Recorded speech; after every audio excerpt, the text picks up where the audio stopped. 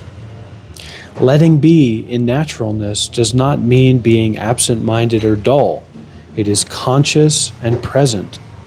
But this clear and cognizant sense of being awake does not necessarily hold on to anything. The Dzogchen teachings call this the primordially pure state of the thorough cut.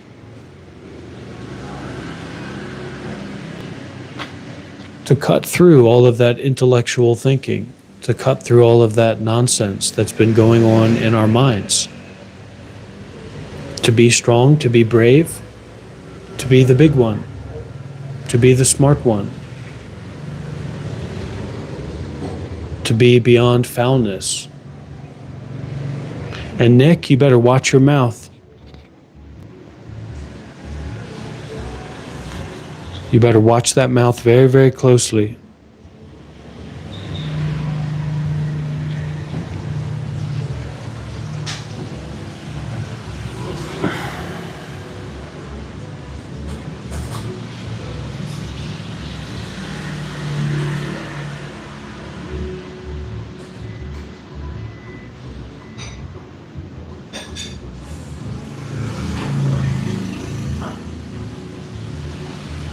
That's right, Nick.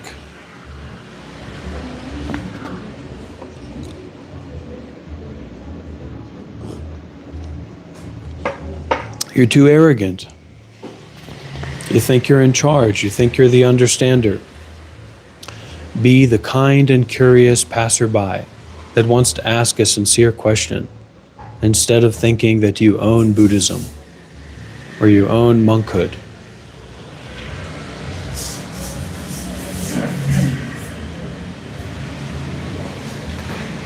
You don't know what you're talking about, Nick. And that in itself is okay. It's okay to not know what we're talking about. But when we're caught up in being right, caught up in being the right one and the other person being the wrong one, that's when we know that we have lost contact with the Dhamma, dear friend.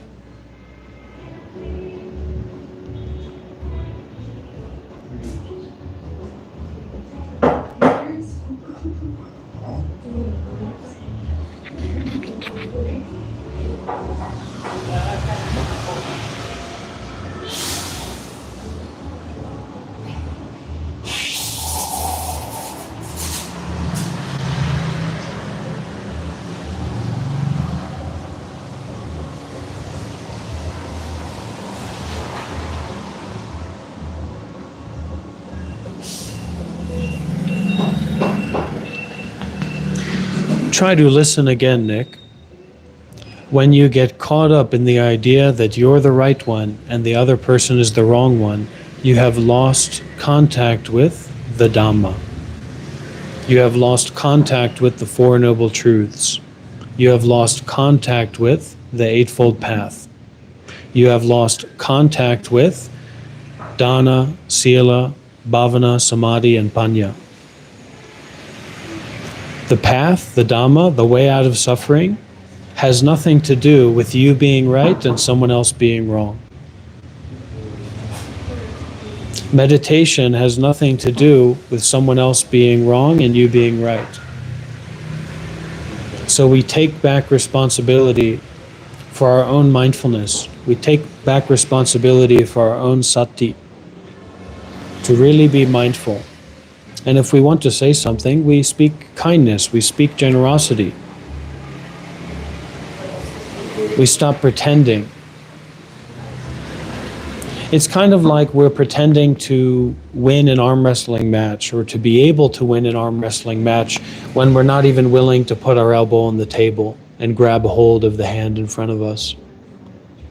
Can anyone hear me? Honestly, look, I can't see you guys. I can't see you all. I can't hear you all. I really don't know if you can hear what I'm saying, but I hope that you can.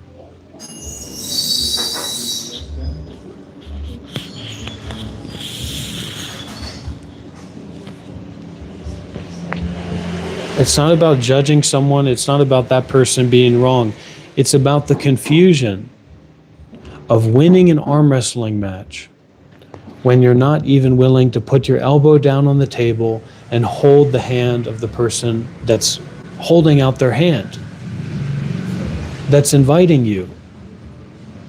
And that goes for anyone. That goes for everyone.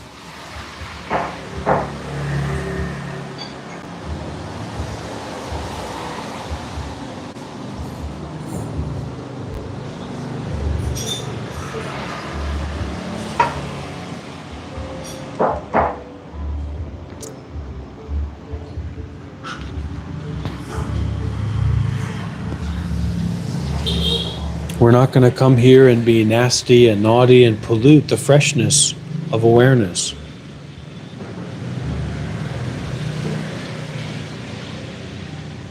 This is the tradition of mindfulness and detachment, concerned with not someone, not something, not some place, not some time, not some situation, not some particular kind of experience. This is the tradition of mindfulness and detachment, concerned with not someone, not some place, not some time, not some situation, not some particular kind of experience.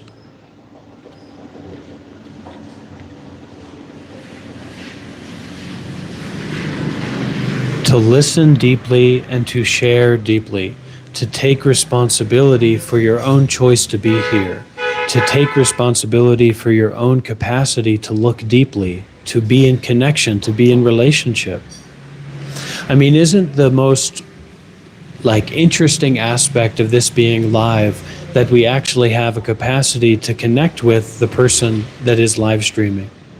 That we can actually ask questions, but we're so caught up in our own egos, we're so caught up in our easiness to make judgments, that we lose our capacity to connect with one another. We're so caught up in the confusion of our greed, our anger, our delusion, our nonstop, ridiculous thinking, that we are immediately reactive. We're immediately making a judgment, even though there's a capacity to connect here. There's a capacity to explore here, to engage here. And yet instead of making use of that capacity to engage, we're just throwing shit. Or we're disassociating. Or we're making these random claims as an anonymous person.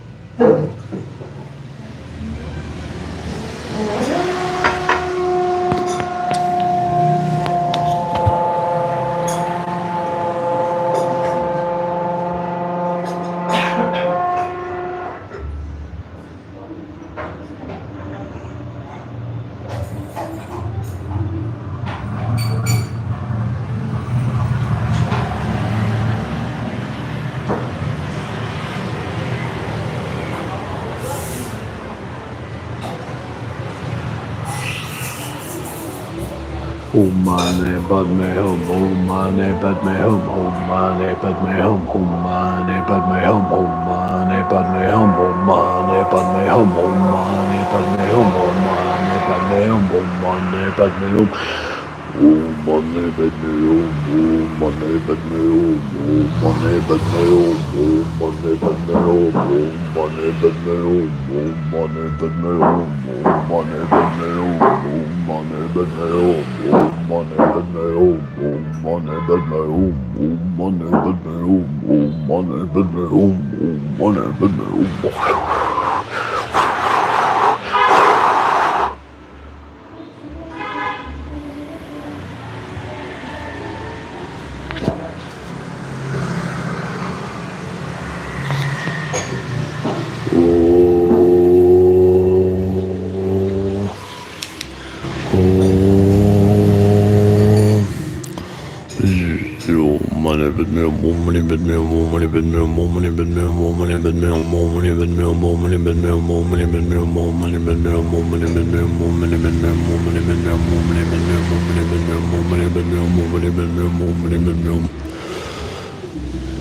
Oh, thank you so much.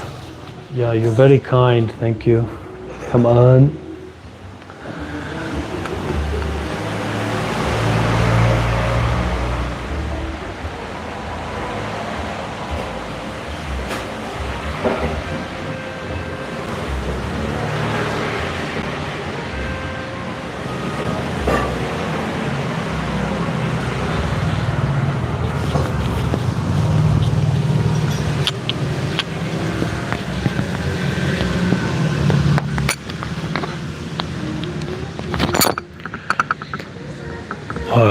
money Padme Hum Om, money Padme Hum Om, money Padme Hum Om, money Padme Hum Om, money Padme Hum Om, money Padme Hum Om, money Padme Hum Om, money Padme Hum. Oh, money Padme Hum Om, money Padme Hum Om, money Padme Hum Om, money Padme Hum Om, money Padme Hum Om, money Padme Hum Om, money Padme Hum Om, money Padme Hum Om, money Padme Hum Om, money Padme Hum Om, money Padme Hum Om, money Padme Hum Om, money Padme Hum Om, money Padme Hum Om, money Padme Hum Om, money Padme Hum Om, money Padme Hum Om, money Padme Hum.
W's in the chat for Buddha, or rather W's in the chat for non-conceptual awareness. W's in the chat for non-conceptual awareness. W's in the chat for not thinking about what is seen. W's in the chat for not thinking about what is heard. W's in the chat for not thinking about what is thought about. W's in the chat for Aladdin.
It's time to stop pretending.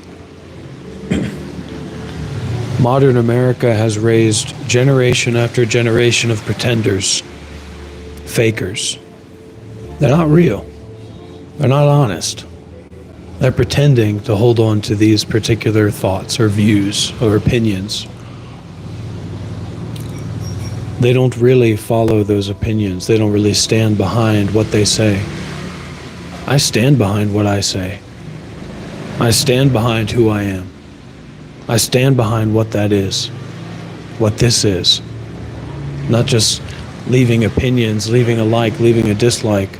I'm ready to go head to head. I'm ready to go face to face. I'm ready to have a conversation. Those people who stand behind the screens throwing insults, they're fakers, they're pretenders. They're not real about this. So if you're a faker, don't let the door hit you out on the way out. If you're a pretender, don't let the door hit you out on the way out. If you don't stand behind what you say, if you don't stand behind your like, if you don't stand behind your dislike, if you're not willing to sit down and have a real conversation about what this is and what's happening, and to be honest about what you actually know, to be honest about what you actually have experience with, then you get out. And don't come back.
Follow along with me.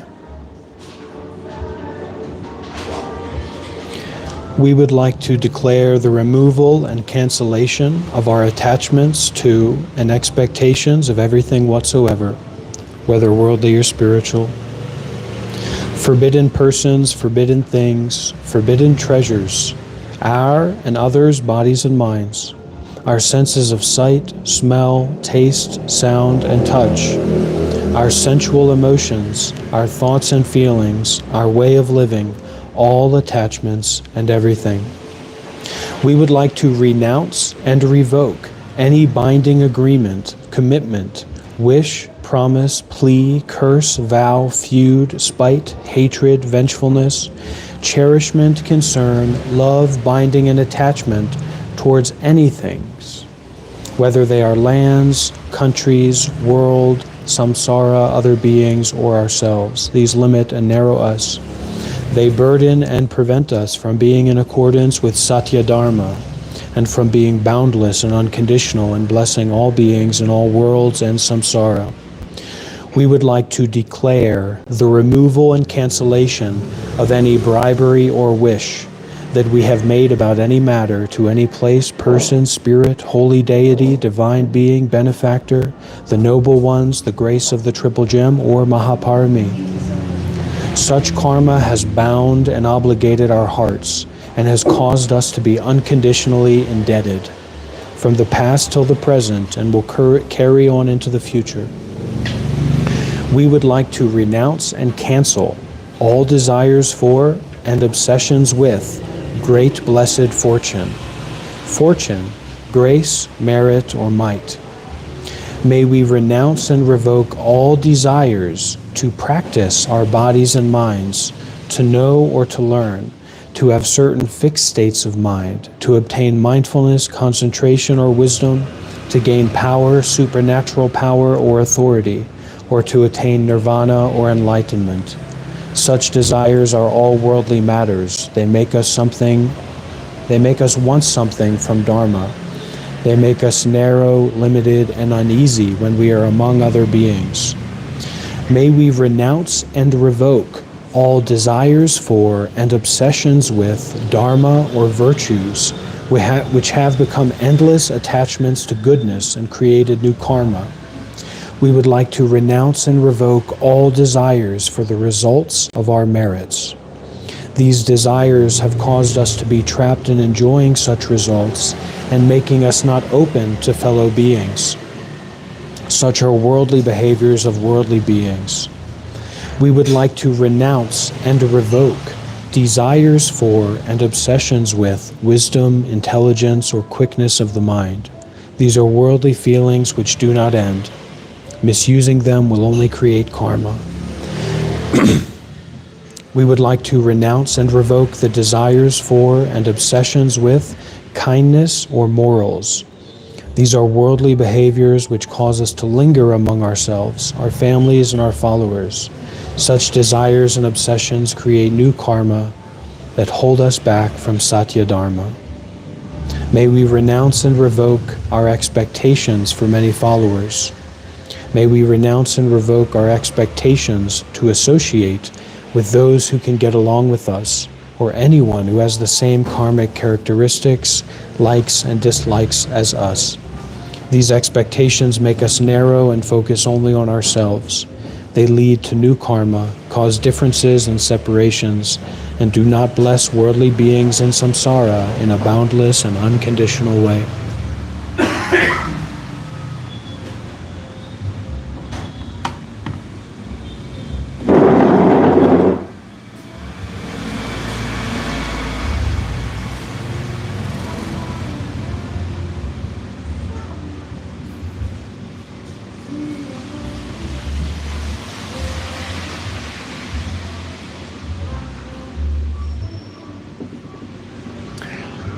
Basically, the people are retarded.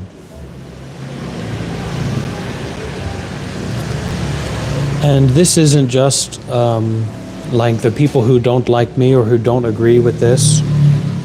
This is also people who like me and who, quote unquote, agree with this. People are retarded. The people are retarded. And this has nothing to do with people with disabilities, just like being handicapped or whatever label, negative label that you want to apply to a large amount of people with disabilities isn't actually about them. And so that's what we're working with. We're working with our own retardation. And as a teacher, as a facilitator, or someone who has more experience with their own retardation, we're working with the retardation of others. To forgive, to renounce, to bless, to resolve, to end the obfuscations, to end the cover-up of complicated thinking.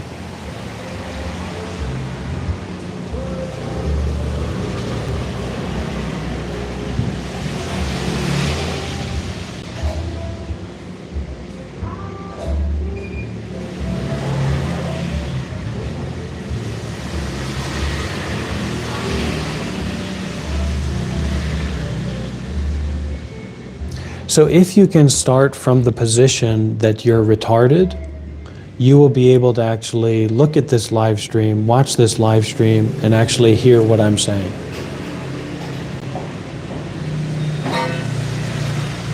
Retarded and schizophrenic. So it's like if you can understand that you are a schizophrenic retard, you can begin to listen clearly to what's being said here. And you will avoid a lot of the wasted thinking, the ridiculous questions, because you're here, but you're not really here. You're not really listening, because you think that you're some kind of important, special understander, a decision maker. You have an important job, and you're here to understand what's going on. And that's all just bullshit.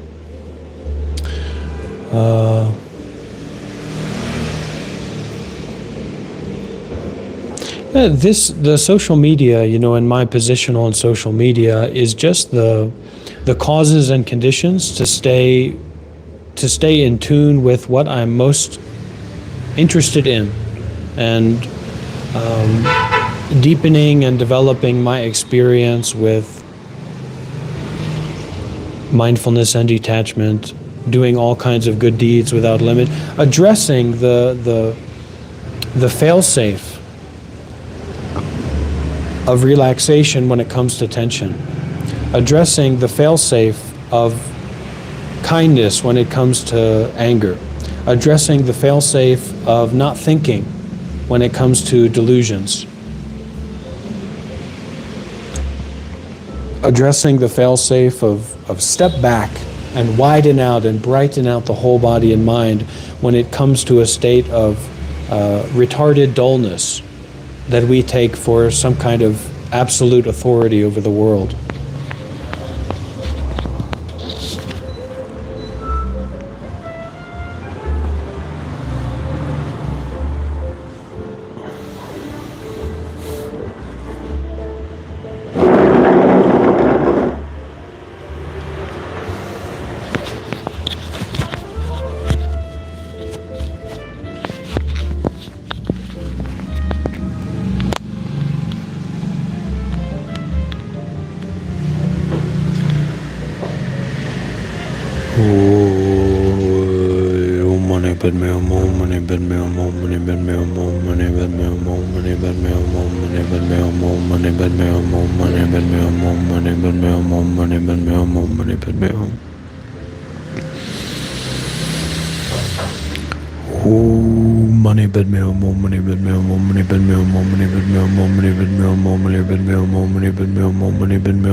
We think that children are our possessions.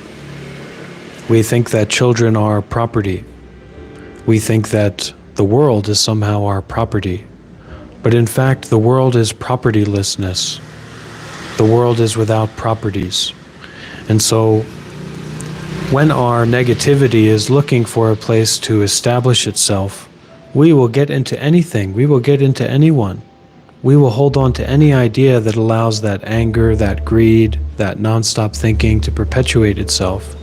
So this is the non-stop stopping of the perpetuation of thinking. This is the non-stop stopping of greed. This is the non-stop stopping of anger.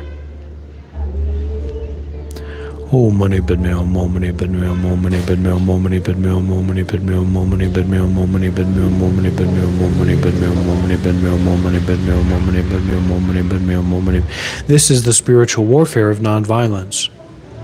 And if you look at history and if you look at yourself, nonviolence has very often brought up violence. Non-thinking has very often brought up thinking. So allow not thinking and thinking to dissolve into just listening, just being aware. Oh, money, bid me, more money, bid me, more money, bid me, more money, bid me, more money, bid me, more money, bid me, more money, bid me, more money, bid me, more money, bid me, more money, bid me, more money, bid me, more money, bid me, more money, bid me, more money, bid me, more money, bid me, more money, bid me. Oh, money, bid me, more money, bid me, more money, bid me, more money, bid me, more money, bid me, more money, bid me, more money, bid me, more money, bid me, more money, bid me, more money, bid me, more money, bid me, more money, bid me, more money, bid me, more money, bid me, more. We're violent. We're aggressive. We're easy to attack one another. We're easy to attack ourselves. What do you think your anxiety, your anger, your depression, your complicated thinking is based in or based on? It's based in attack. It's based in hitting yourself in the face. And when we can't hit ourselves in the face, or when someone tells us to stop hitting ourselves in the face, we go and hit that person in the face. Or we try to, at least. So this is not about being perfect, but it's about taking responsibility for what's going on without attack, without aggression, without needing to rely on complicated thinking, to justify ourselves, to justify our identities. Because when we feel that there is something bigger than our own personal identity, we contract, we run away, or we fight. So this is just to be at peace with that which is already blowing out our identity. moment by moment, breath by breath, sight by sight, sound by sound, thought by thought, identity blown out, identity dissolved, identity destroyed, identity resolved, so that we can find our true identity of making a choice about what we want to do. Going the full way instead of hiding in the shadows.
We have to start being honest about how comfortable we are with violence,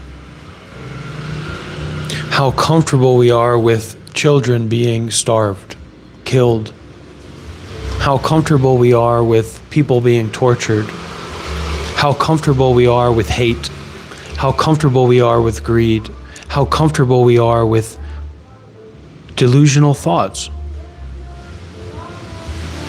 And so take responsibility for that comfort, for that acceptance, and allow that acceptance to permeate into all aspects of the brain.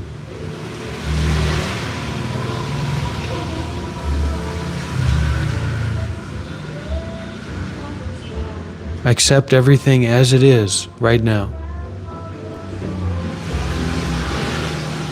Don't look away, don't try to go over there, don't try to figure it out. Don't reify your opinion. Don't read and respond to those other people's comments. It's time to go up another level.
Bây giờ có nước cầm quán chứ sao vậy? Tới thấy ngồi lúc lại cầm quán cầm cái gì?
The one road beyond is vast as cosmic space times 10. It cannot be sought with mind. It cannot be attained by mindlessness. It cannot be reached by words. It cannot be understood by silence. The essential point is for the individual to be firm in faith and see right through the state before the embryo is formed, before any signs become distinct. Passing through the heights and the depths, escaping all traps, ranging over all time, totally without attachment and repulsion, free in all ways. When you attain great independence, you have some measure of accord with the one road beyond. If you rely on the differences in teachers and see the differences in persons, you are misled by blind teachers into reifying Buddha, Dharma, Zen, Tao, mysteries, marvels, functions, and states. One way and another, this glues your tongue down, nails your eyes shut, and constricts your heart. Like oil getting into flour, this becomes deeply ingrained until you eventually become a sprite or a ghoul, emanating countless lights and manifesting countless psychic powers, thinking you are peerless in the world. This is what is meant by the saying, our perception is originally correct, but it is distorted by teachers. Don't listen to anyone, don't listen to anything.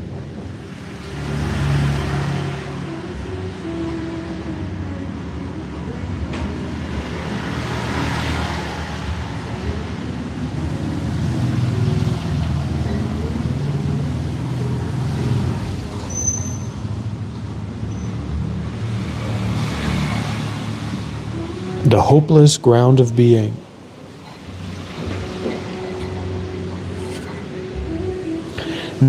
Conceivable door of great liberation is in everyone. It has never been blocked. It has never been defective. Buddhas and Zen masters have appeared in the world and provided expedient methods with many different devices, using illusory medicines to cure illusory illnesses. Just because your faculties are unequal, your knowledge is unclear, you do not transcend what you see and hear as you see and hear it, and you are tumbled about endlessly in an ocean of misery by afflictions due to ignorance, by emotional views and habitual conceptions of others and self, right and wrong. The various teachings and techniques of Buddhas and Zen masters are only set forth so that you will individually step back into yourself, understand your own original mind, and see your own original nature, so that you can reach a great rest, peace, and happiness.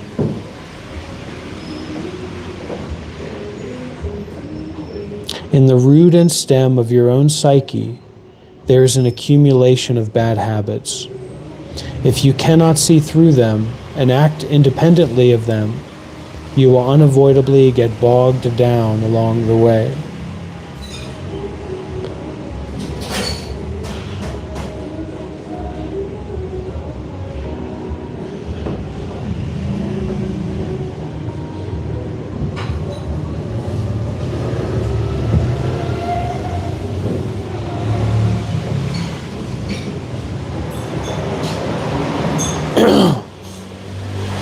In Buddhism, there is no place to apply effort.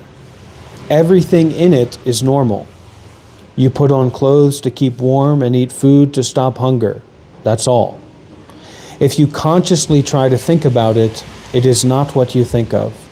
If you consciously try to arrange it, it is not what you arrange.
Buddhist teachings are prescriptions given according to specific ailments to clear away the roots of your compulsive habits and clean out your emotional views, just so you can be free and clear, naked and clean without problems.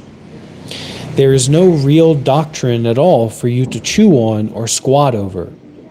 If you do not believe in yourself, you pick up your baggage and go around to other people's houses looking for Zen, looking for the way, looking for mysteries, looking for marvels, looking for Buddhas, looking for Zen masters, looking for teachers. You think this is searching for the ultimate, and you make it into your religion. But this is like running blindly to the east to get something that is in the west. The more you run, the further away you are. And the more you hurry, the later you become. You just tire yourself out. To what benefit in the end?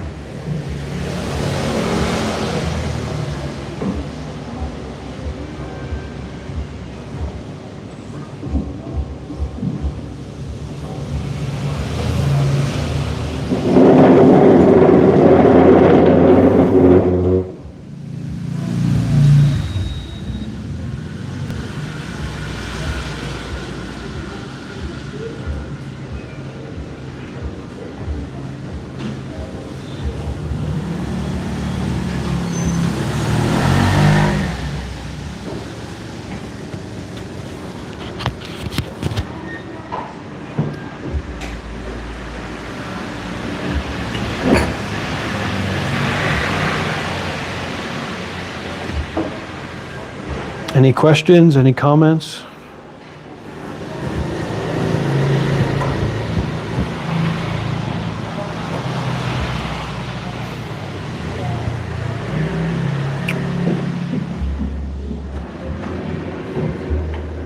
Any concerns? Any complaints? Any praise, any blame?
bekanje ma bekanje randa samongate soa eyada bekanje bekanje ma bekanje randa samongate soa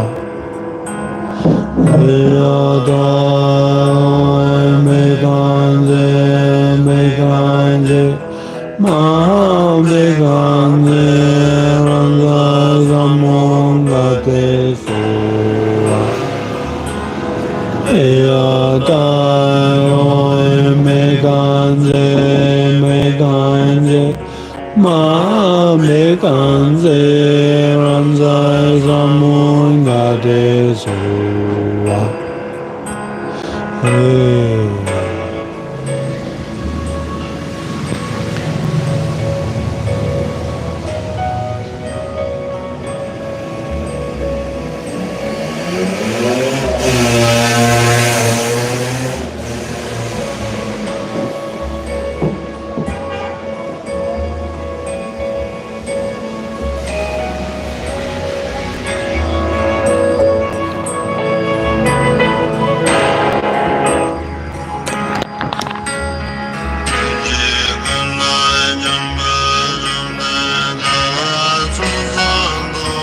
randa samongate soa eyada bekanje bekanje ma bekanje randa samongate soa.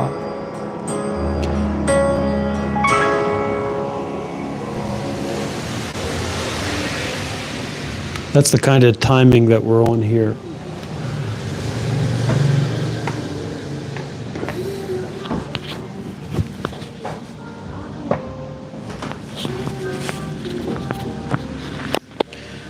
The mind of the people of the way is straight as a bowstring, simply because they are not burdened by ideas of others and themselves, of right and wrong, of sacred and profane, of better and worse, or by deception, falsehood, flattery, or deviousness.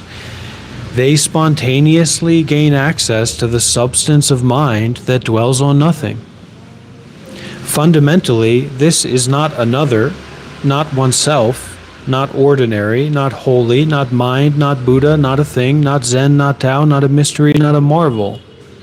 It is only because of a moment of subjectivity and discrimination, grasping and rejecting, that so many horns are suddenly produced on your head, and you are turned about by those myriad objects all the time, unable to be free and independent.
No, I'm not. I'm not worried about not being a monk because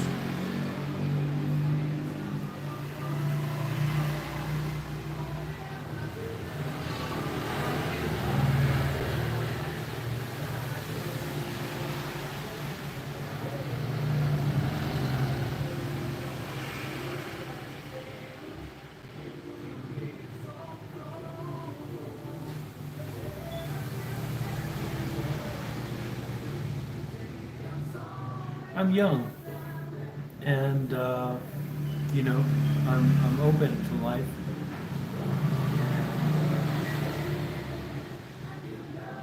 I have the support to live the way that I'm living right now. So right now that's enough, and I don't need to add anything onto that. Not in a hurry. So I can be a monk again. I can take care of a monastery or a meditation center. You know, I can do many things, but it's not in a hurry and not in a rush to do anything like that right now.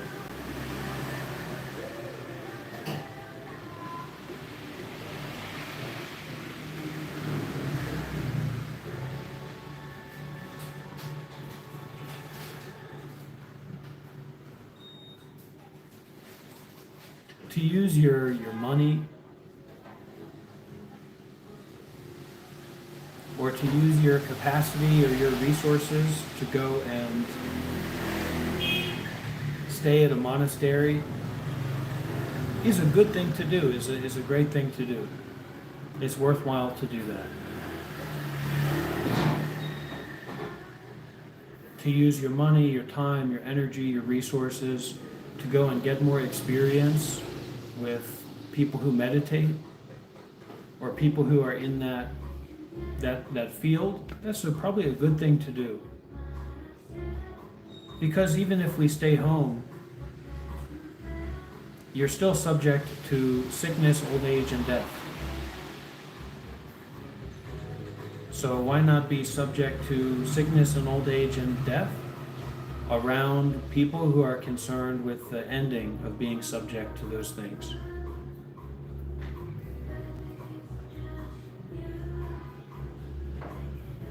Fred, you're an idiot. You seem like you're an idiot.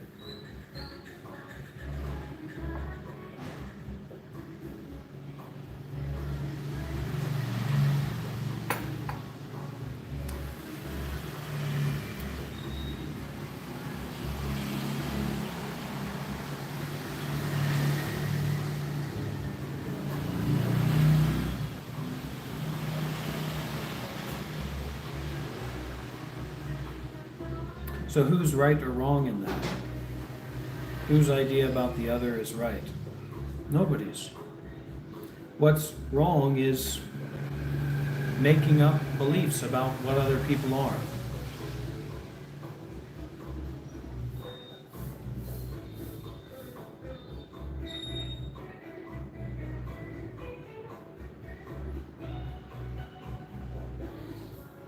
But I appreciate the sentiment.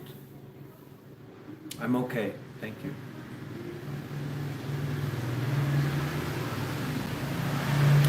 No, Dr. Zah, because this is the problem that people have even when coming for advice or coming for guidance to me or to someone like me about Buddhism or meditation, is we're in the consumer mentality. So you're thinking about becoming a monk, or you're thinking about going to a monastery, or you're thinking about attending a retreat based on this idea of you getting something, rather than having an opportunity or having an experience related to your giving. So an interview or time spent with a monk or with a Dhamma teacher or whatever the hell it is, who knows, right? Is a space and a time for giving, not for getting. You understand?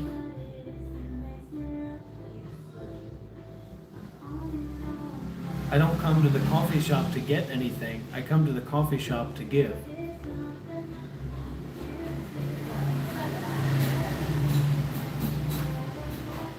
That's just nonsense. It's just your ego making excuses or making up reasonings. You go there and you try to find a way to volunteer, try to find a way to serve, try to find a way to spend your time that's not about complacency or consumption, but is about giving. Period. In anything, you know, at a monastery could be really good, and also could be really good if you just volunteered at a homeless shelter or what have you. You're not getting any younger, you're not getting any healthier, you're not getting any more free from death.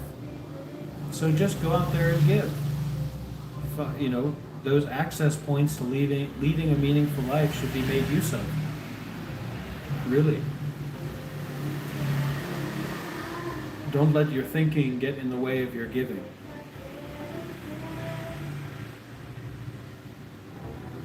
Yeah, you can do it, Melody. You can do it.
Namo Buddhaya, Namo Dhammaya, Namo Sanghaya.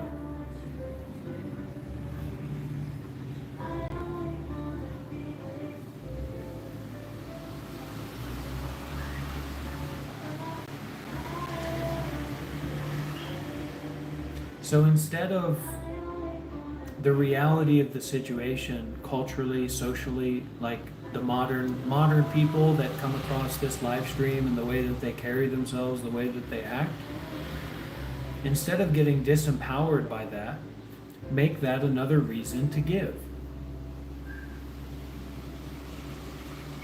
Another reason to show up and offer and to share in all kinds of different ways, in whatever ways.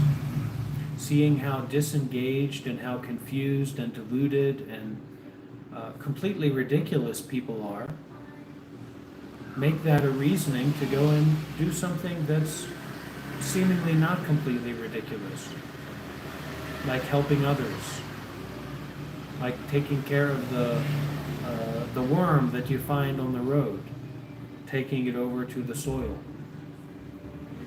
etc.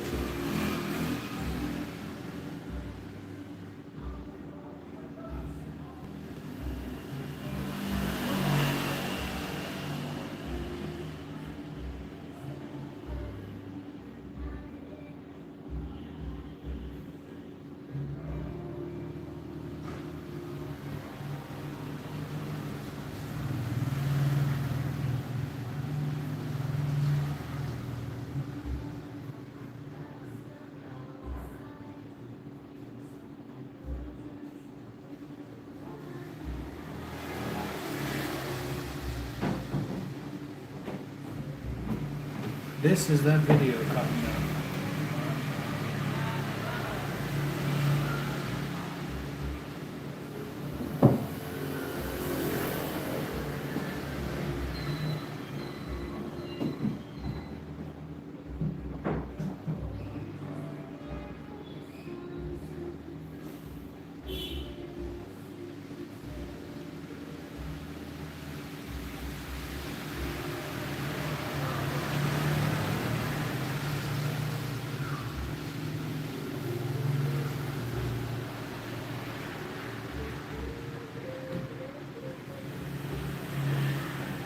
I was a monk for 7 years, and then I was a novice monk for a week or two recently.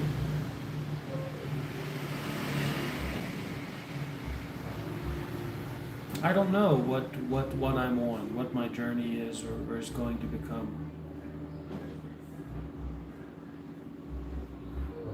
I just have a good degree of faith and I have a good degree of doubt.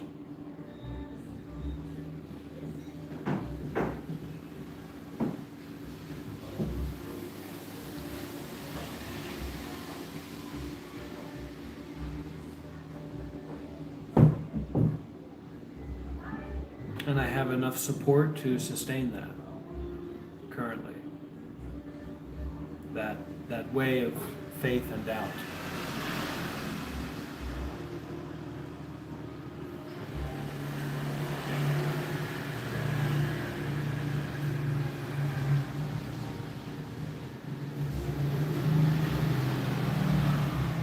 I have enough good conditions right now to continue in my practice, in my way, and to be able to share that. So that's what it is right now.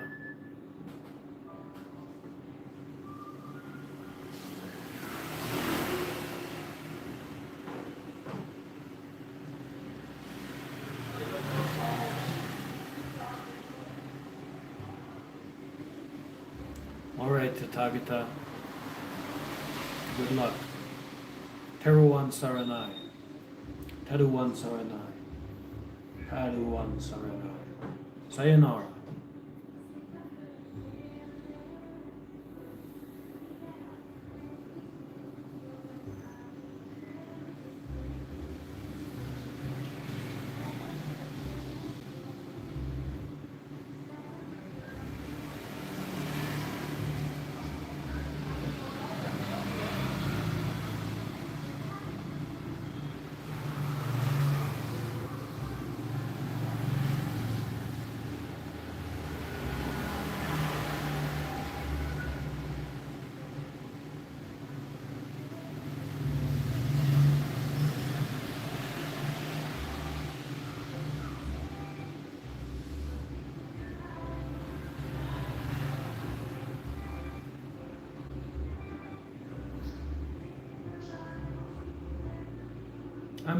I'm here to tell you how stupid you are. In so many words, in so many different ways. And at the same time, I'm here to tell you that I'm stupider than you as well. So you're kind of in a trap.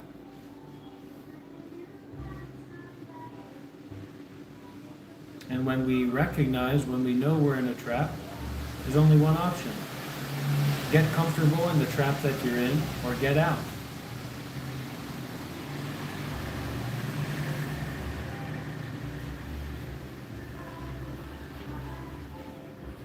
I'm the power man here.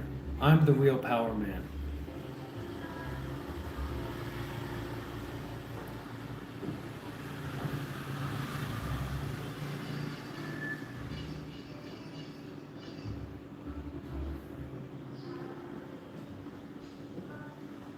I'm the real power man here, okay?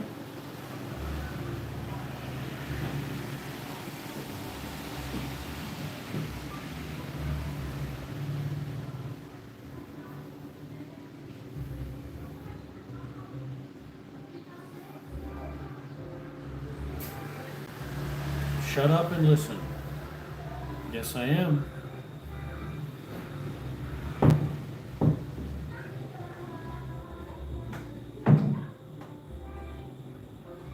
Shut up and listen or get out. Yes, you will, or you'll get out, one way or the other.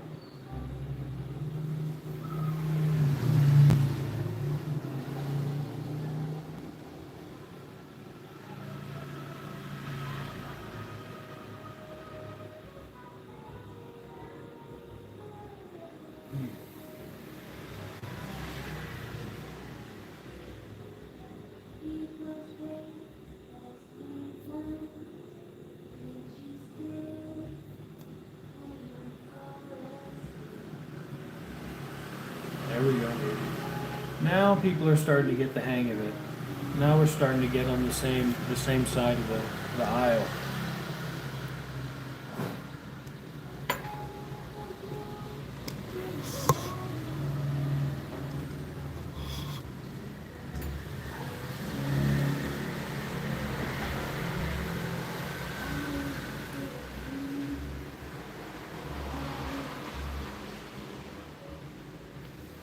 Well, you're free to do whatever you like to do in your own time.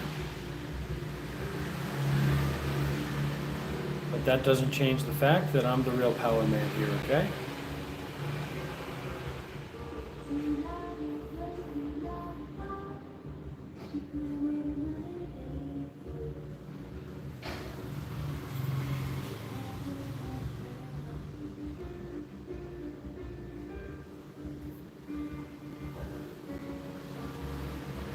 That's better.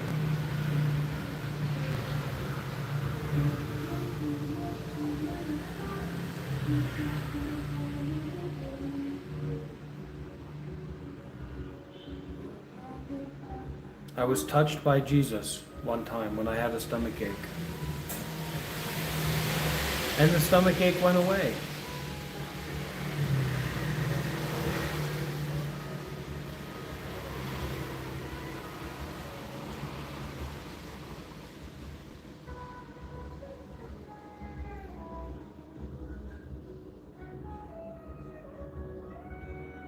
No. I had a stomach ache.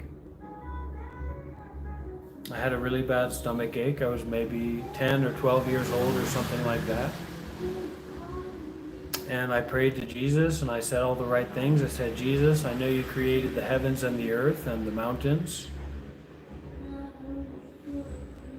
And look, I need you to do something about this. You know, I've paid homage to you. I've paid respect to you. I've given the offerings to you. And I need you to do something about this. And zip, zap, zop, Jesus seemed to remove that stomach ache. That's what the experience was like for me. But that didn't inspire in me a great sense of faith, really. It was just, you know, I was more relieved to not have a stomach ache anymore than I was inspired to faith in Christ by having that stomach ache end. Uh-oh. Our connection just had a little bit of a blip lot there. So I'm happy, I'm glad that we have this time and this space to be together.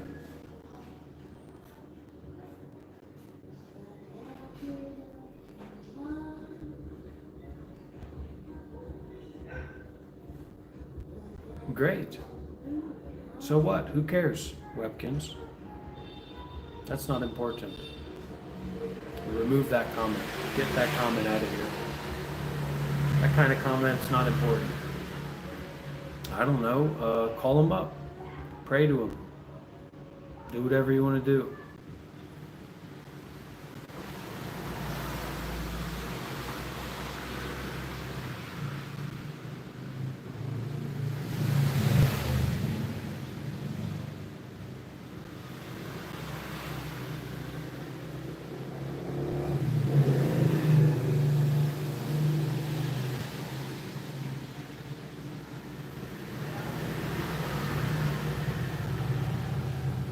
That your opinion doesn't matter.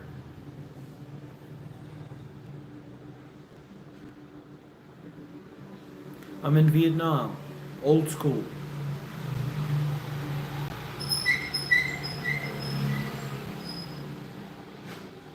This is an old school, this is an old tradition. This ain't your mama's philosophy. Unless your mother was a Buddhist, then it's maybe adjacent to this understanding. But it's not really mine, you know. How can I say I'm a Buddhist? Because that's not what this is about. This isn't about possessing anything or having dominion over anything or anyone. It just can appear that way, but it's not actually like that.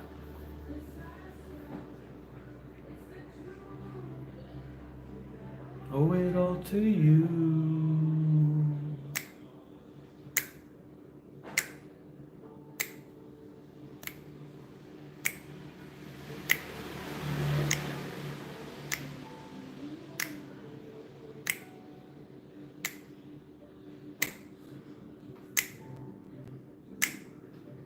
I'm coming towards the end of my visa. I'm going to be kicked out of Vietnam very soon.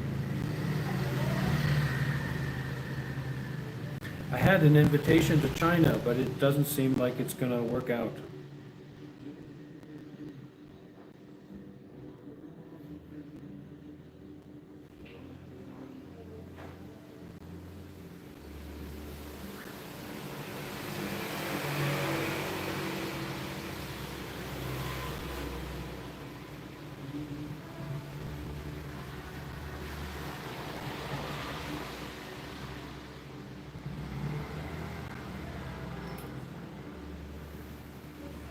No, we're not rizzing any Vietnam ladies here in Vietnam.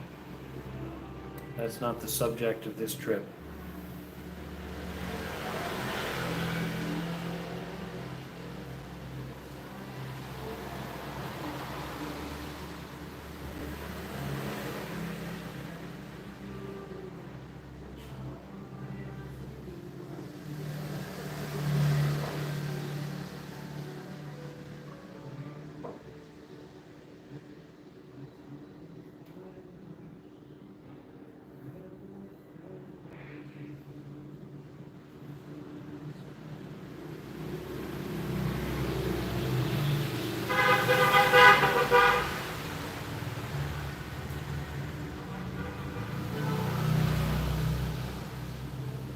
So that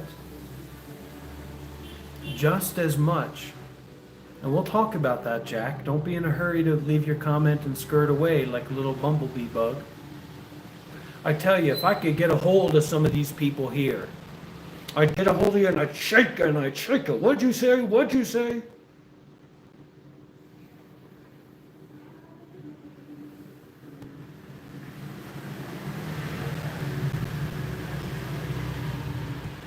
That just as much as, I'm sitting here and there's all these people watching and, we're having that experience together, right?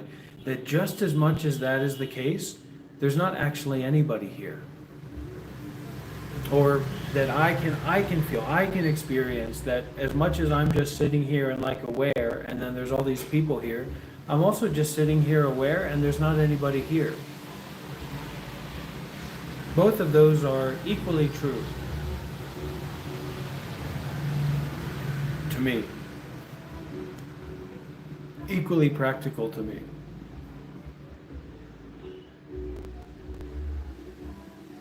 And that to me is just sound as much as it is some kind of real, wow, going through, talking about, etc.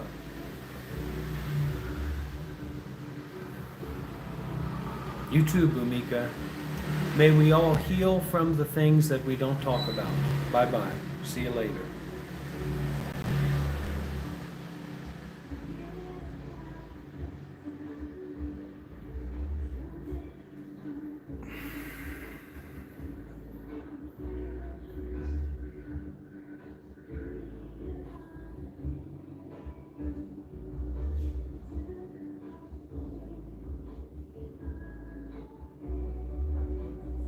Can y'all hear that silence and that coffee shop music right now? Without the cars going by? That's wonderful, isn't it? I want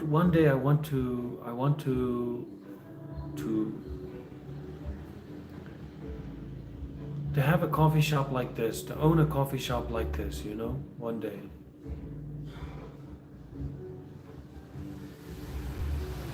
A Dharma coffee shop, 24/7.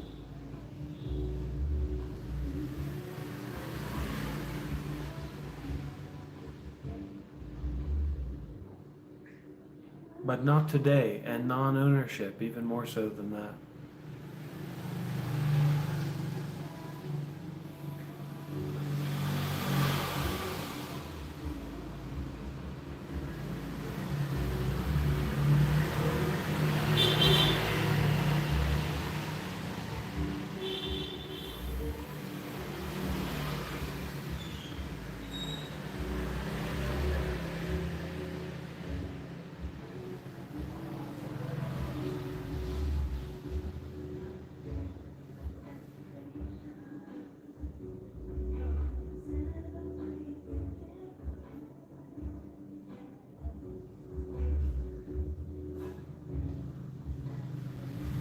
Alien. Let's try soon to do, we can have some kind of call, video call, and we can record it and we can share it with our respective channels. I think that would be a nice thing to do. I don't know if your channel's open to that, but I'd be happy to do that.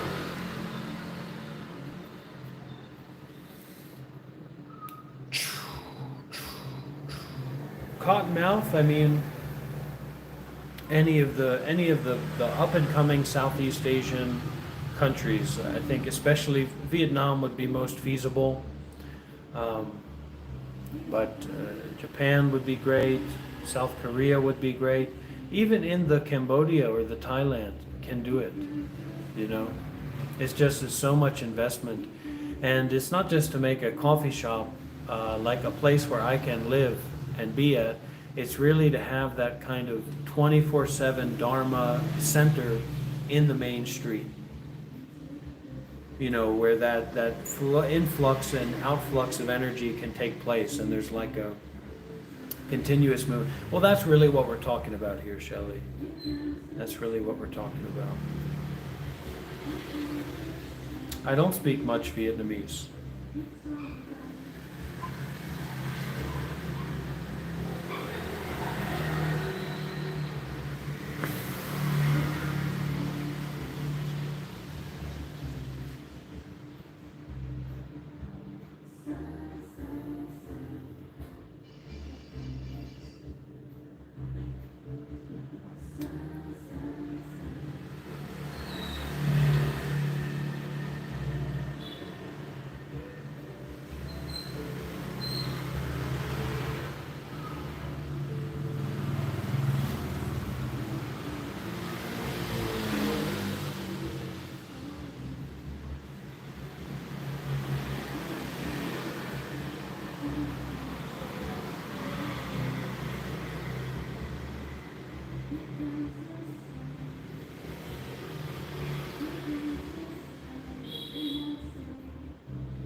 Well, in the West, we don't really have a structure. We don't have a cultural background for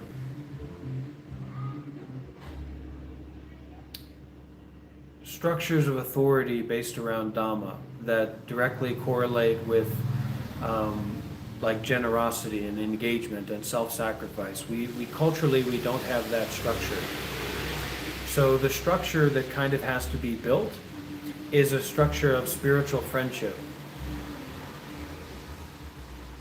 Through and having the generosity in that, but mainly the communication. And that's much more practical for Dhamma communities in the West. You know, that really are non-sectarian, even though Buddhist influenced, Buddhist informed.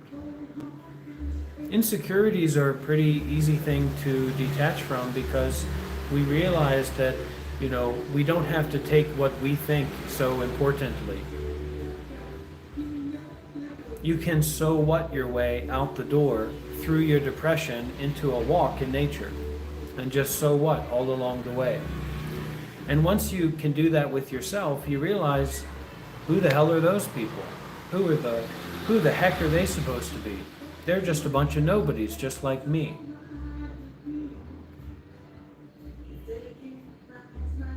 What are you talking about, Eric?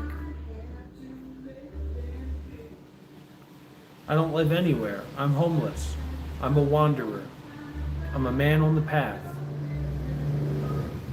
I'm a sincere. I'm real and I'm sincere. You know, weaving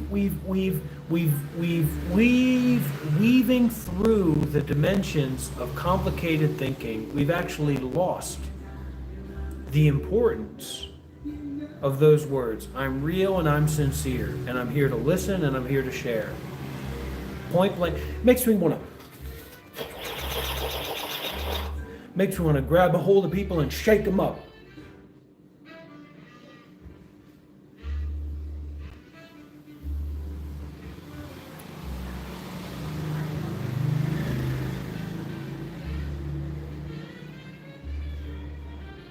people that come here and ask these questions.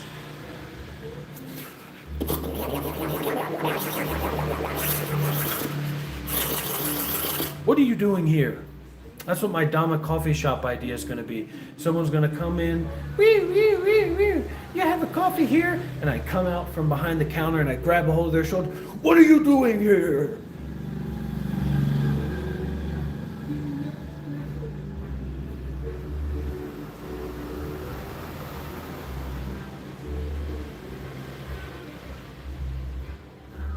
Wait till they get the Neuralinks hooked up. Wait till we've all got the Neuralinks hooked up, and then you come onto my live stream, and I immediately you get the.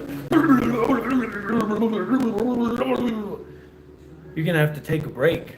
You're gonna have to stop doom scrolling once you get a bite of that. Okay?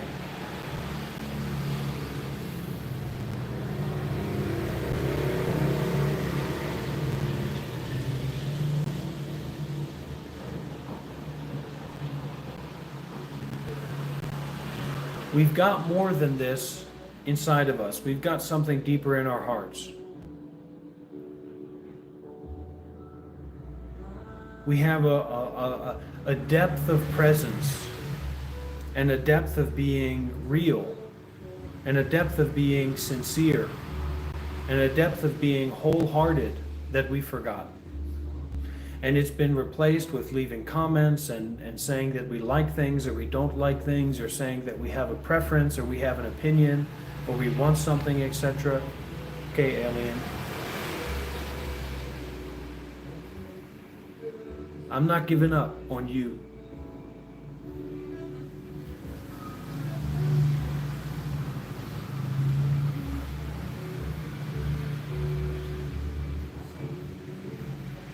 The two become one that is already not.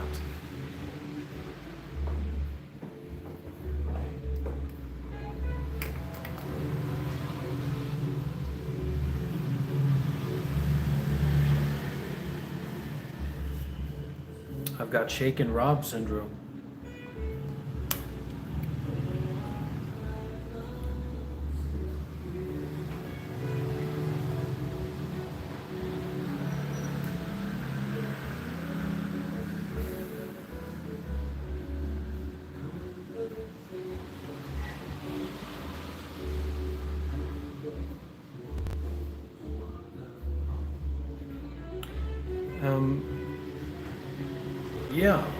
Yeah, I do.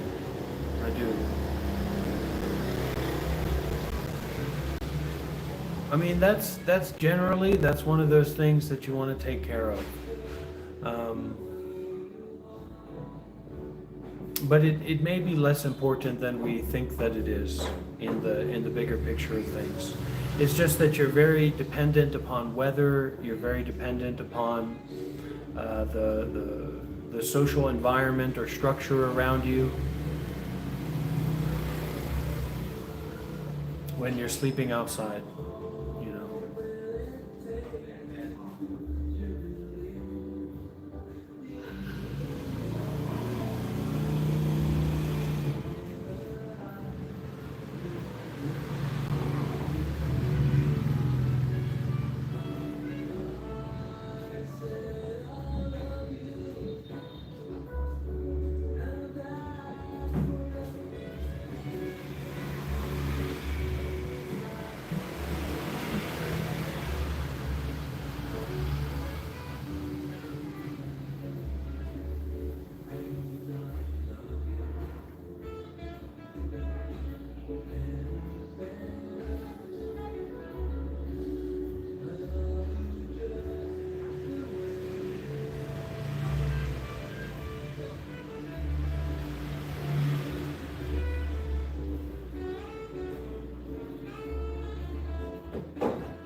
Use the power of I don't know and allow I don't know to be the case. Allow I don't know to be okay.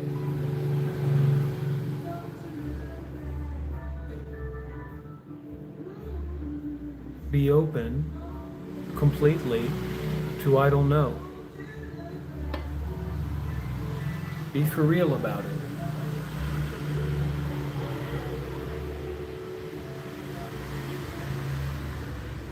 Be for real about not knowing.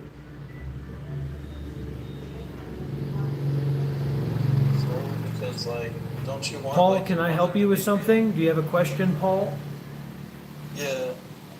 Would you like there to be an individual soul? Because, like, don't you want... Well, let me like, stop you your there. mind- Let's go step by step. So what's your question? Would I like there to be an individual soul? Yeah. So this is not about what I like. This is not about what people like. You know, not even to speak of this, just not liking, not disliking. Not about liking or disliking. So the reason that there's a hierarchy in carpentry, the reason that there's a hierarchy in anything in life is because of lived practical experience and then our mutual interests in applying that experience. So we have to fall back from thinking. We have to look at thinking and say, wait a minute, thoughts are just like sounds or words or phrases put together, that you can think about anything. And just because you can think of something doesn't mean that it's true, real, or practical, etc. Because you have to see how you have to be able, I imagine, to be able to see how lost and confused people are in thinking that they know what they're talking about or believing things that they think when there's no actual evidence to make that true. So people have a very low standard for truth. Basically anything they think, they believe. So that's not a good idea to go through life with. That just because you think something, you can believe it or you should believe it. That's basically like really, really, really stupid. So on my live stream on YouTube, for example, this person, Joe Hunnett, says, you say you're a monk, which I didn't say I was a monk, and then said, why are you wearing luxury things? But who says that anything here is luxury? It's just a thought. Same with me saying that I was a monk, is just a thought. But you're not doing anything to help anybody. You need to go out there and So help we people. have to, once again, this relates to taking responsibility for where we put our own attention. Taking responsibility for where we are right now. Just go outside and Taking be a responsibility- caretaker. Do something to help people. Taking responsibility for our lack of understanding. You don't just automatically understand someone else's experience because you would like to, or because it would be convenient, or because you thought that you did. So we have to stop pretending to understand other people's experience. We have to stop all the pretending. We have to stop being in denial about this direct experience as it is. And that there's no inherent right. We don't have any inherent right to be in control or to have an understanding about what's happening right now. And that is something that you actually have to digest. It's not just something that you hear and then respond to. It's not just something that you see and then you decide, I like that, I don't like that. You actually have to learn how to stop thinking to start thinking practically. Otherwise, you lose all capacity to communicate deeply about anything. You're always just skimming on the surface, right? So this is, I'm actually trying to help the rock of you to stop skimming on the surface and to start sinking into your direct experience.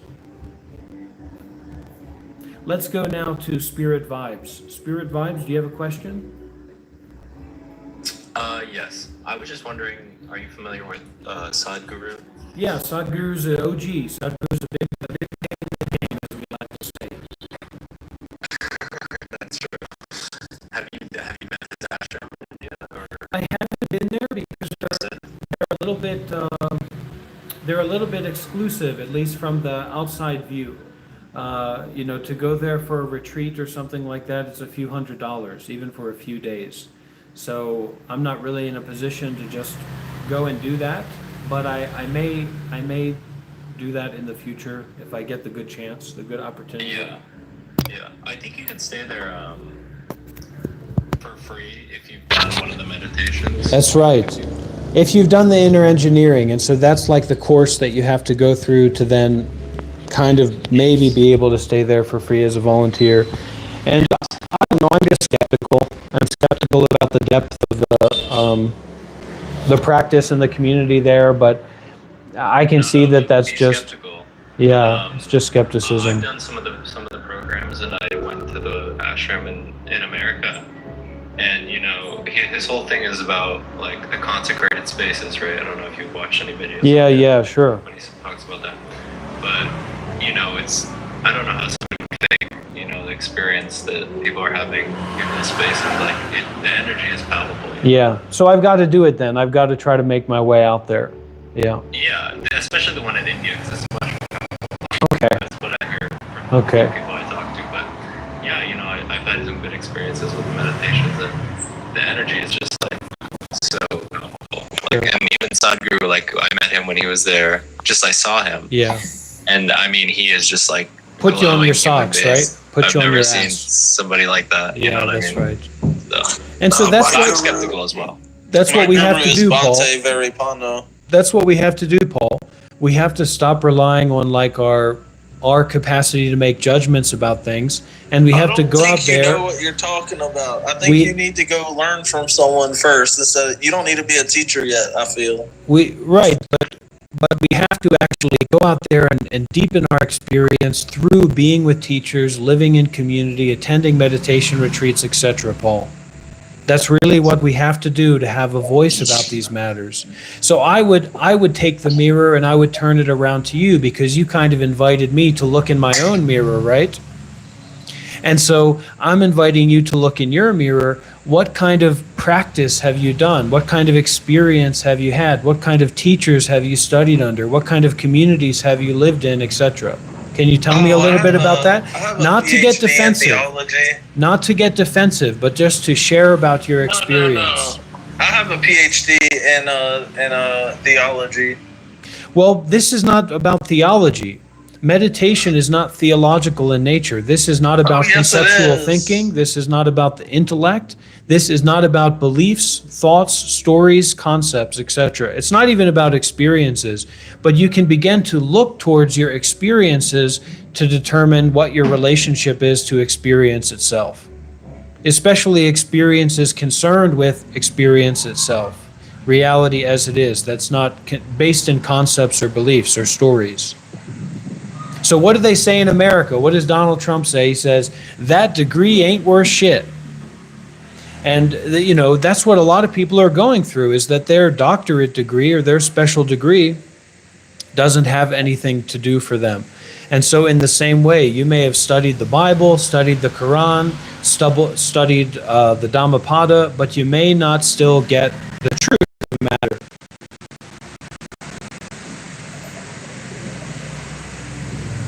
And the truth of the matter here is more like sharing deeply and listening deeply and not being in competition.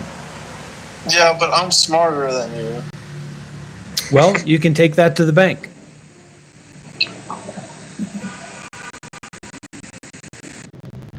And that's also nice to take things to our bank account. Did you hear what I said? What did you say, Spirit? Oh, no, I was just sharing my experience. Yeah, I heard what you Okay. said before. Definitely, yeah. But it's pretty profound. I would definitely recommend if you're in India somehow go experience.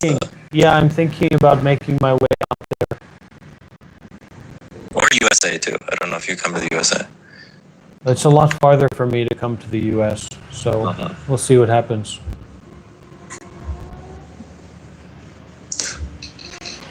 Where are you now? This is Vietnam.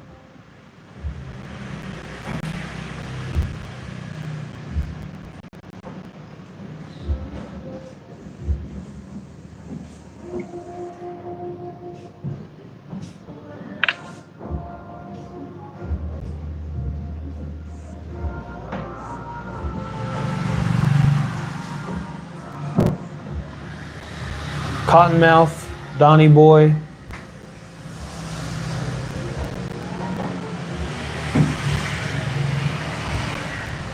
It's not about competition. It's not about anybody being right or wrong. It's more just a directness, coming back to this place of directness. And there's a great Zen koan, a Zen story. It says,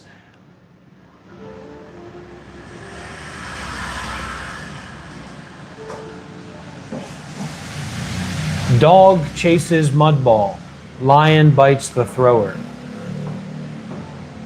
Now, this is only when someone has a relationship with being genuine. So a lot of times people are being totally disingenuous, and then there's not really any relevance to their appearance.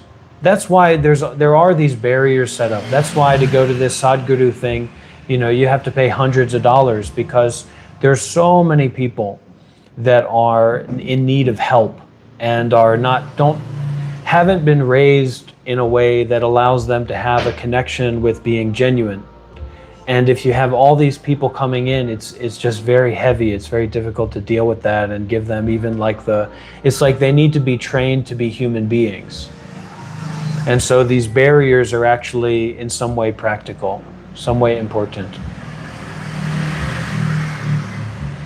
And it's not so much that they're asking a lot financially, it's just that it's a barrier that's in place because of the amount of people that want to go there and get involved. And it would just be too much to handle if it was just an open door. They're not set up for that necessarily.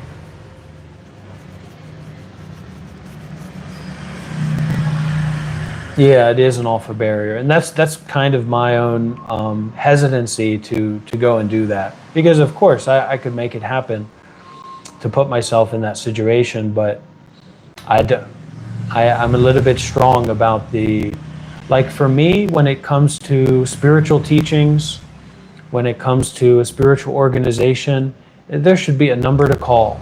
There should be somebody to talk to. There should be a way to connect directly and communicate about the situation. Maybe that's too hopeful on my side, or too idealistic, but I think that is important. And it is too idealistic, because sometimes you just have to go and show up there, and you have to be willing to sacrifice your money or your resources to do that, because it's a good opportunity. So let's see, maybe I'll find myself back in India again soon.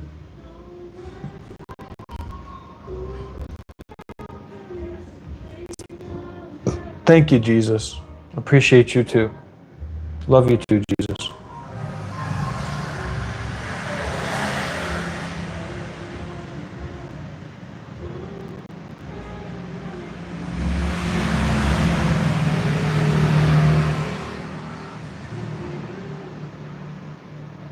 I don't know what's going on with the audio then. Maybe we need to...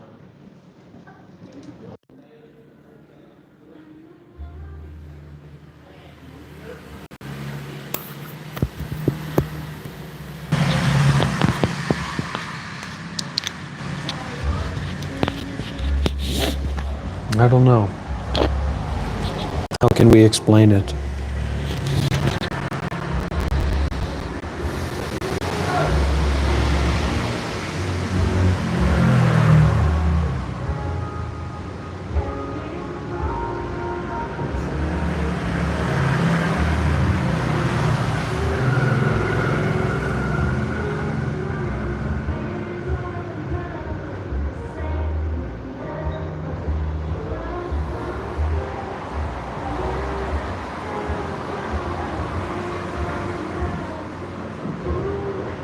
Good point. Christ wasn't about power, he was about humility. Very good point, thank you. And so we should all try to be more humilable, more humility, have more openness, less aggression, less complicated thinking and more consecrated thinking. You see what I'm saying? Less complicated thinking and more consecrated thinking. You too, alien.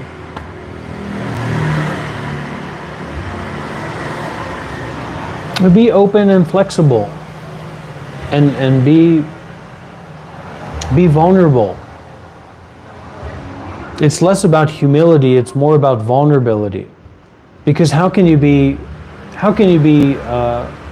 humid or humidable if you're not vulnerable? It doesn't mean anything if you don't have that quality of vulnerability or intimacy with it. It's just like it's an idea of humility. It's an idea of how other people should be, rather than actually embodying that in the space where it matters, which is in the space of vulnerability, in the space of giving.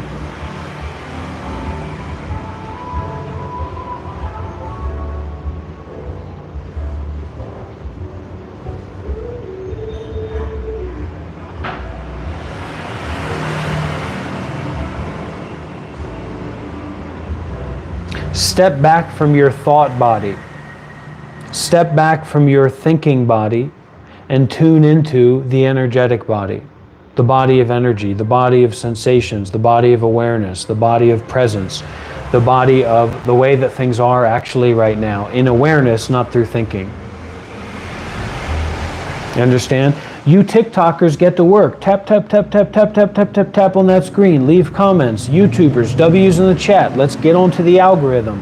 Get involved. It's time for us to push, push, push. W's in the chat. Tap on that screen, TikTokers.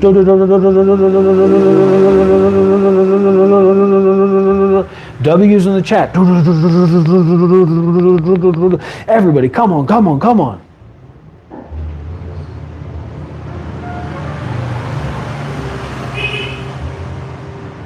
Straight to the tippy top.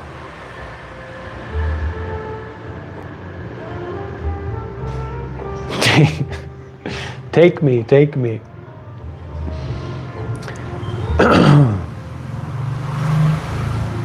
Yeah, Mr. Beast, sure.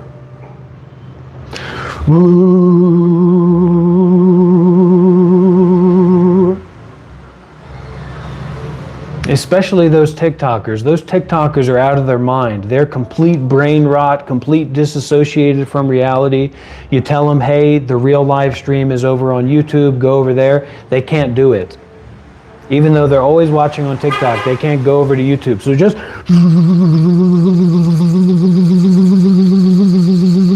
tap on that screen. Go crazy. Get involved.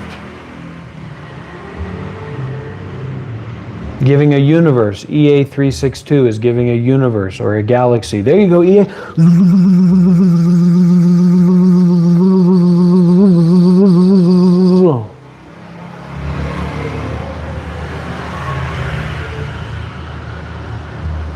Some people are getting ostracized. Some people, I've been thinking about this, some people have been ostracized because I've just gone wild. I've gone out of control. I've gone crazy. I've taken off the robe and I've flipped out and freaked out.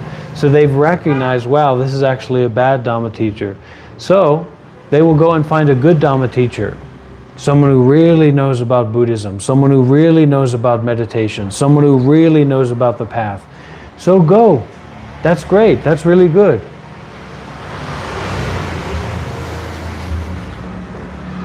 I'll exist through my merits and you exist through your merits. I'll make use of my blessings, you can make use of your blessings.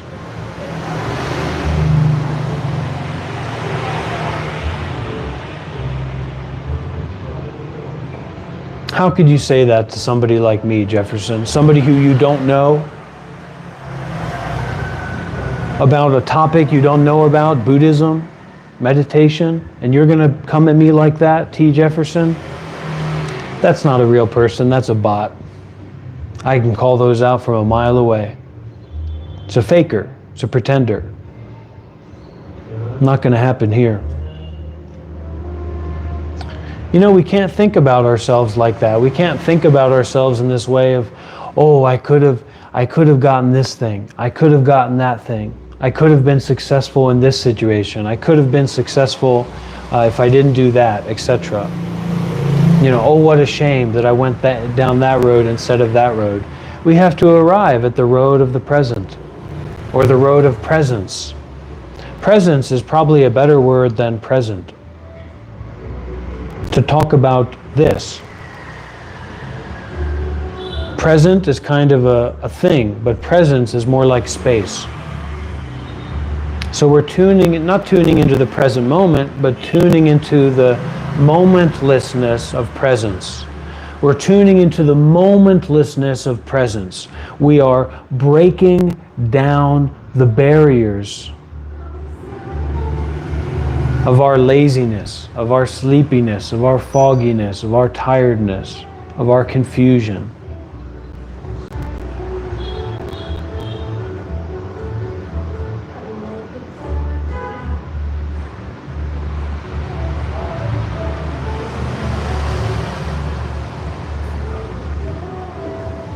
We come in here and Leo, I know that the real you would never act like that. That's just your ego. That's your ego body. That's your pain body speaking, Leo. Come out to somebody you don't know and say a mean thing like that, be aggressive like that, try to tear somebody down like that. That's not you, Leo. That's your pain body. That's your pain body acting out, your ego acting out. That's not the real you, Leo. And I know that that's true. That's not the real you, Leo. I'm willing to be curious. I'm willing to be open. I'm willing to be vulnerable. I'm willing to self-sacrifice. I'm willing to forgive. I'm willing to put my hands together like this and say these words. I'm willing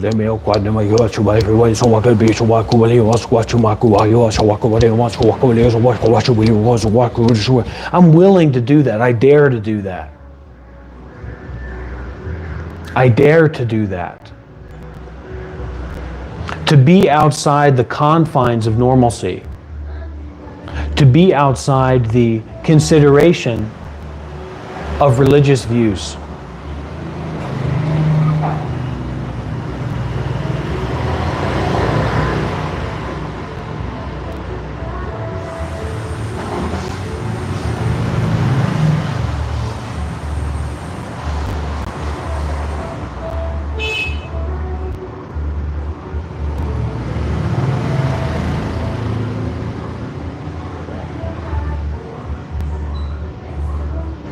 The way that some people carry themselves, the way that some people act.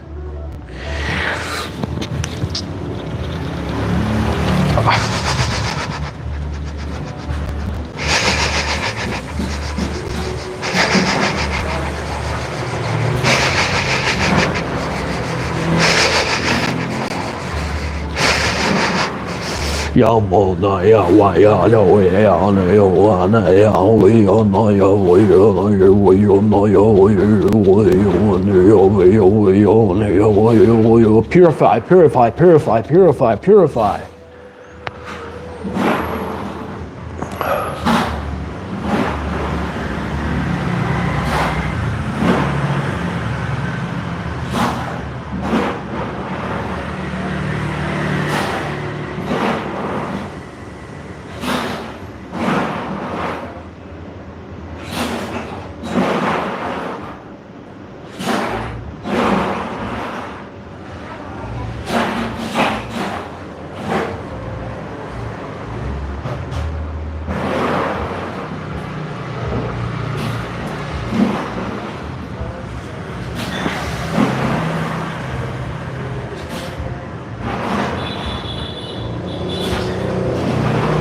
It's just more ego. I don't have a job, game face. I'm a beggar.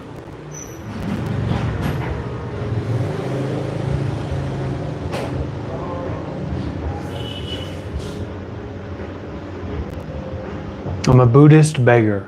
Not a Buddhist monk, I'm a Buddhist beggar.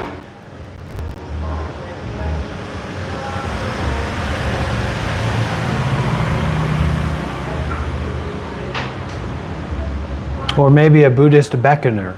I beckon you to practice generosity.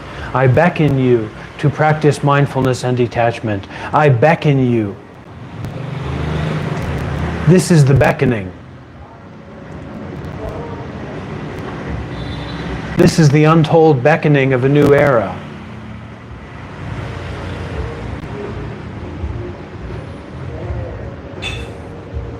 This is the untold beckoning of a new era.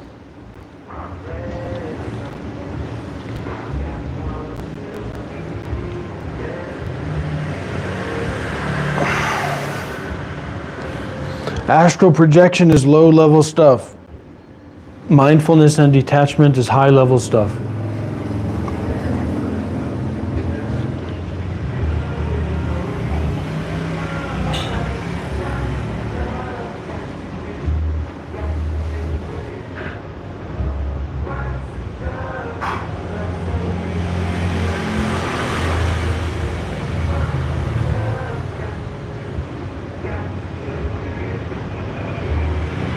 The people that follow me, I don't know what to say about them.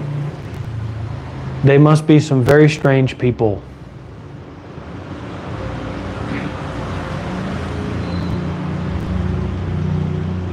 Because if I was me, I don't even know if I would follow me.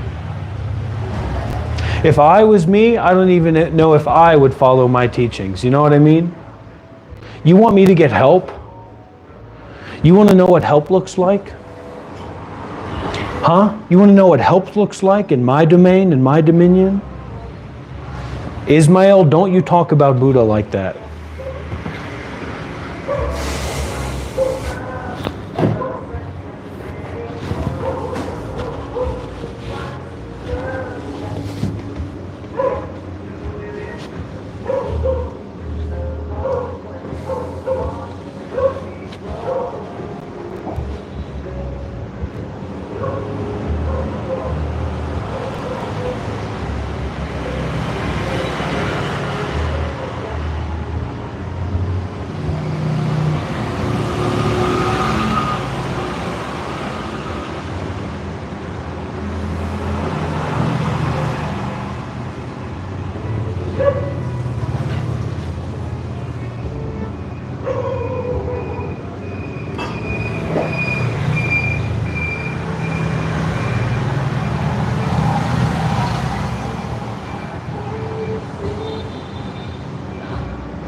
Leo, that's your final warning.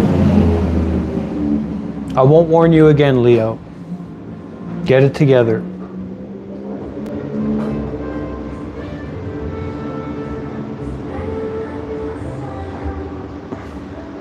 We're getting into the deep end right now. Leo, final warning plus. Not another word. Be here to listen. Be here to give, not to comment. You say you've got experience, you say you've received some teachings, so you've got more responsibility.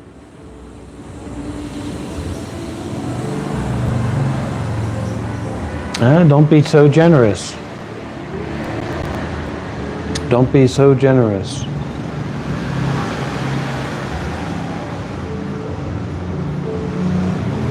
We're officially in the deep end. Begin the countdown sequence. 10, 9, 8, 7, 6, 5, 4, 3, 2, 1.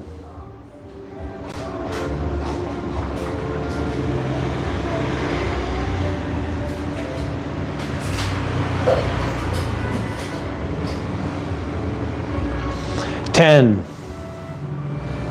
9, 8, 7, 6, 5, 4, 3, 2, 1.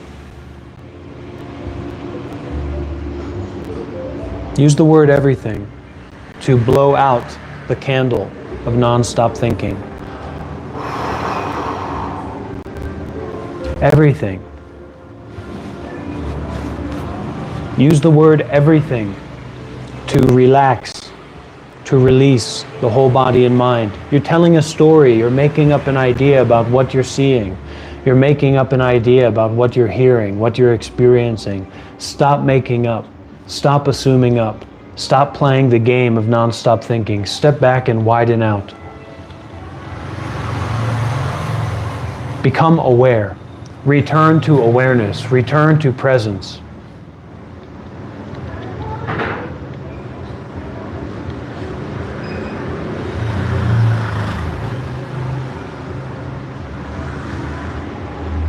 Beyond thinking about things, not about thinking about things.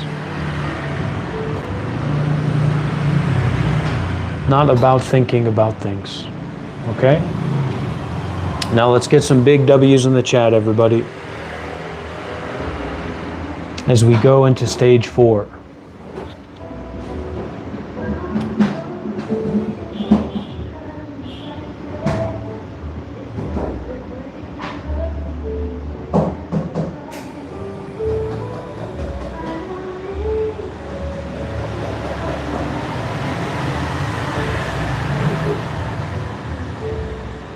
Mark the Gamer, if you were here in person, you wouldn't stand a chance. Let's be real. Let's be honest. I'd hit you with a prominence wave of mindfulness and detachment, and you'd be shook in your boots. You'd be ready to be kind, you'd be ready to listen deeply, or you'd be ready to get out of the way. Because this choo-choo train don't stop for somebody. Don't stop for something. Don't stop for somewhere.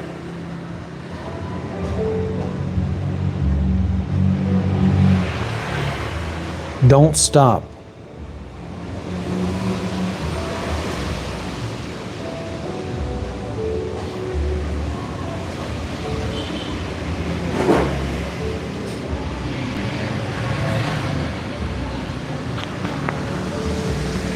%, Shinobi.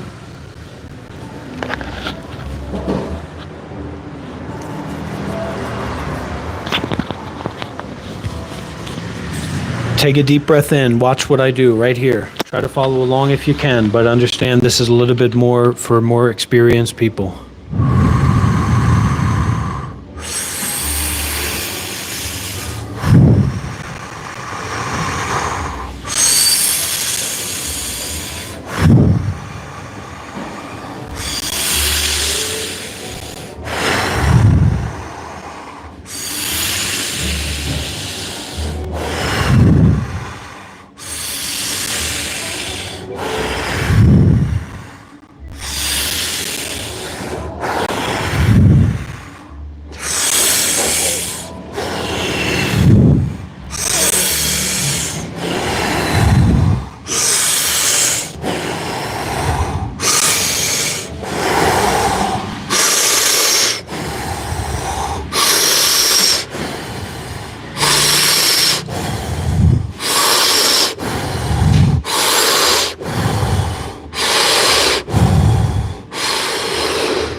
You know what? I've had enough.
This idea, this belief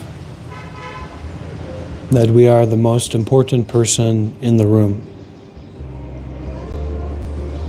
has to be cut out, has to be eradicated, has to be finished, has to be resolved.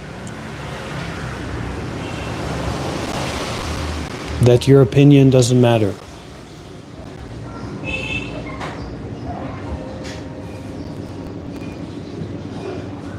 That your thought about this doesn't matter.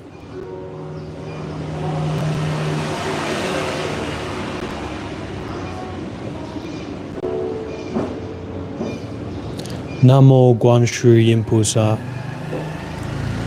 Namo Guanshu Yimpusa.